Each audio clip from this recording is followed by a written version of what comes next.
नमस्कार मित्रांनो, नकारार्थी बातम्यांवरती आपण कधीच विश्वास ठेवलेला नाही आहे. पण आजची एक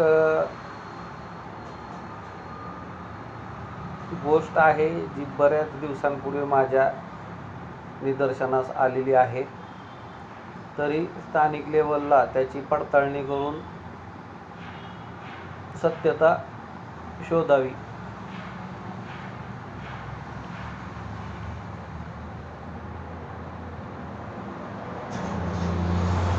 आता आपण जाणार आहोत समृद्धी महामार्ग इंटरचेंज नंबर 7, जो की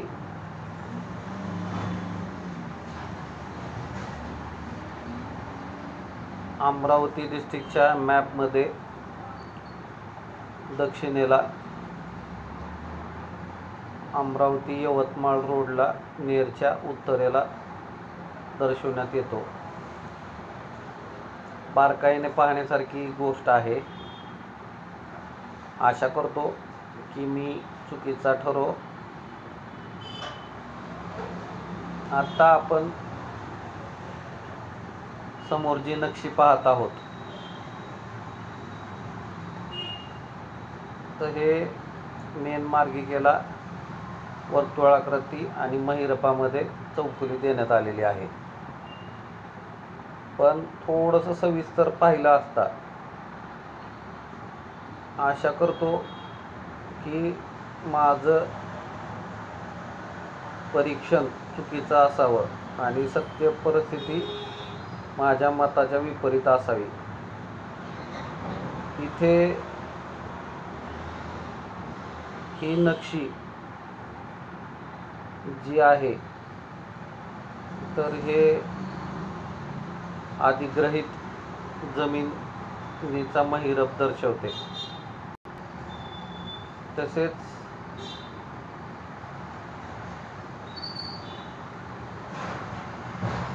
सीमा भिंती दिसत आहेत. या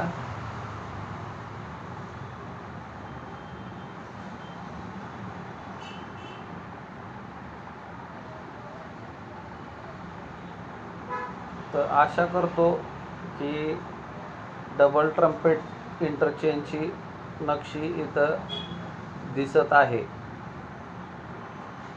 तर प्रकल्पाच्या मूळ उद्दिष्टासाठी जर जमीन घेण्यात आली असेल आणि जर का तिचा विनियोग इतर कुठल्या कारणासाठी करण्यात येत असेल तर मूळ शेतकरी भूमिपुत्रांना त्याबद्दल विचारणा करायचा अधिकार आहे का, आणि जर असेल तर तो कुठे करावा लागेल. परत एकदा सांगतो की मी जे पाहत आहे हे चुकीचं निघावं. पण जर काही शक्यता खरी असेल तर मूळ उद्दिष्टापासून दुरावून सदरील अधिग्रहित क्षेत्रावरती मूळ जमीन मालकांना काय अधिकार राहतो का? कारण प्रकल्पासाठी एकदा जमीन अधिग्रहित केल्यानंतर त्यांचा अधिकार संपुष्टात येतो. पण प्रकल्पच मूळ उद्दिष्टापासून भटकला असेल आणि आज नाही म्हटलं तरी जे जाणकार आहेत त्यांनी हे सर्च करून पाहावं. जवळजवळ माझ्या अभ्यासानुसार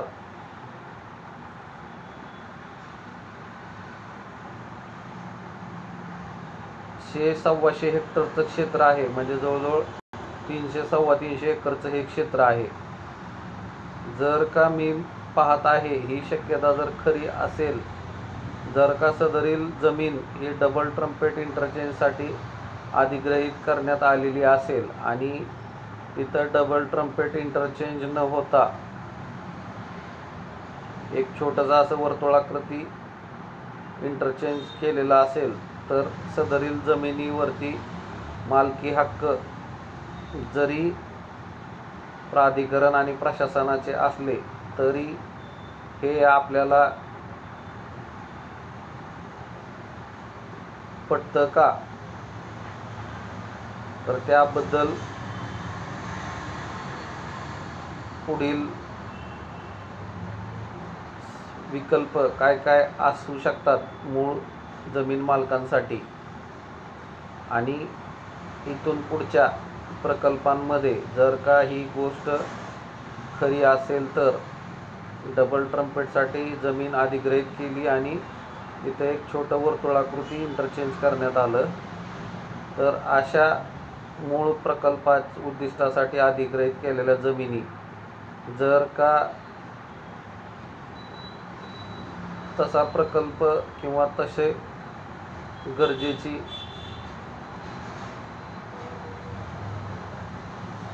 बाब तिथं निदर्शनास न आल्यास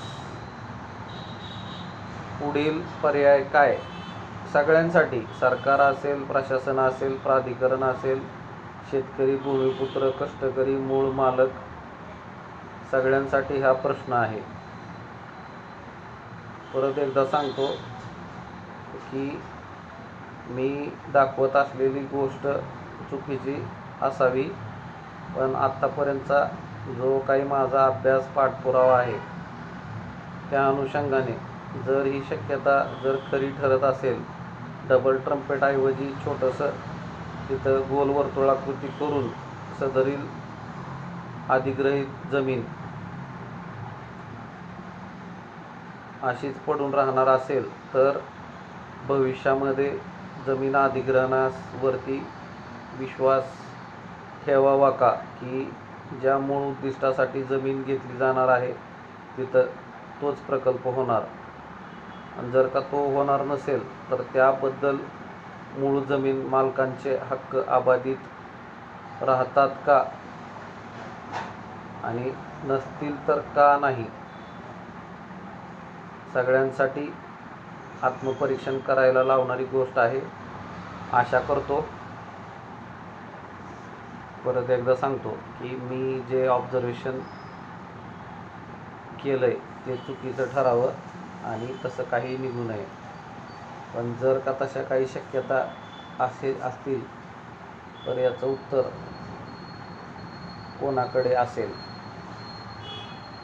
ज्यांना डबल ट्रम्पेट किंवा ही चिमणीची डिझाईन पाठ झालेली आहे अशा सुरत चेन्नई ग्रीनफील्ड एक्सप्रेसवेवरील दर्शकांनी, शेतकरी मित्रांनी याचं गांभीर्य ओळखावं, आणि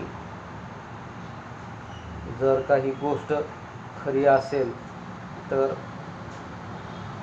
मूळ शेतकरी भूमिपुत्रांना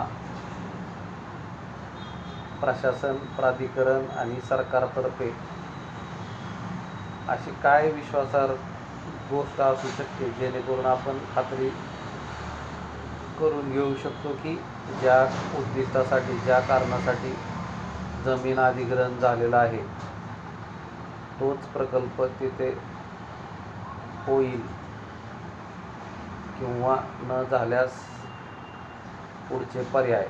सर्वांनी उत्तर द्यायचं आहे कमेंटमध्ये. लक्षात येत आहे का नाही माहीत नाही मला काय दाखवायचं आहे की इथं गोल वर्तुळाकृती इंटरचेंज दाखवलेला आहे, आणि हा पहा, हा चिमणीच्या चोचीसारखा हा भाग सीमा भिंतींनी आरक्षित किंवा अधिग्रहित दाखवलेला आहे, आणि इकडे येत असं हे डबल ट्रम्पेट म्हणतात ह्याला. जर का मी जे ऑब्झर्वेशन करत आहे हे जर खरं असेल तर नकारात्मकता मी विश्वास ठेवत नाही. सहज एक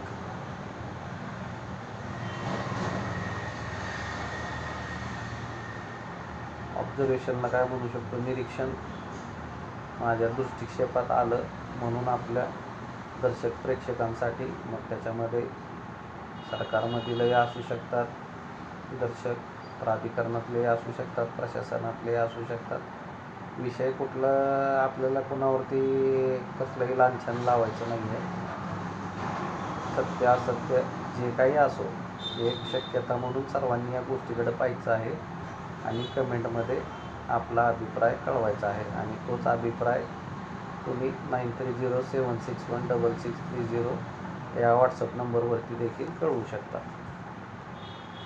लक्षात येत आहे का? ह्या सीमा भिंती आणि ही डिमार्क केलेली जमीन.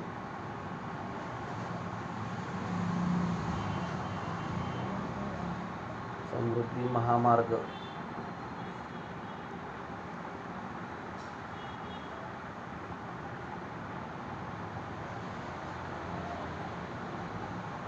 चौकोन चारही दिशांनी दाखवतोय.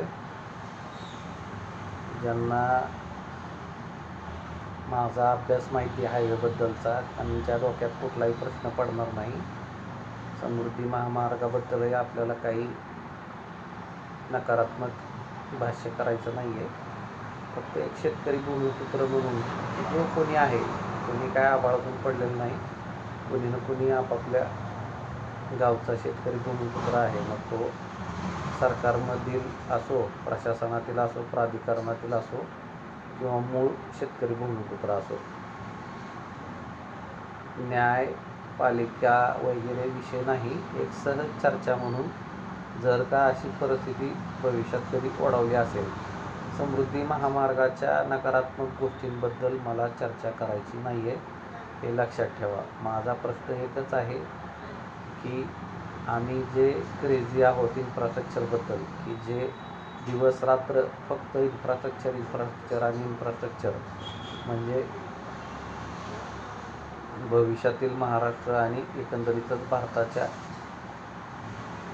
विकास आणि प्रगतीचा पाठपुरावा घेणारे आहोत. तर त्या अनुषंगाने एक निदर्शनी आलेली बाब आहे. याला काही फार महत्त्व द्यायची गरज नाही आहे. फक्त एक पालचूक चुकायला पाहिजे प्रत्येकाच्या मनात, की जर का अधिग्रहण जमिनीचं झालेलं आहे ज्या कारणासाठी, आणि त्या कारणासाठी जर तिथं प्रकल्प झाला नाही, तर मूळ शेतकरी भूमिपुत्रांचे अधिकार काय? तुम्ही म्हणताल मावेजा उचललेला आहे, नुकसान भरपाई घेतलेली आहे लवादाकडून किंवा न्यायालयाकडून, तरी देखील एक आत्मपरीक्षणार्थ प्रश्न आहे हा. आपल्याला मार्गिकेबद्दल किंवा नकारात्मक गोष्टींबद्दल कसलीही चर्चा करायची नाही आहे. एक शेतकरी भूमिपुत्र, कष्टकरी आणि जमीन मालक म्हणून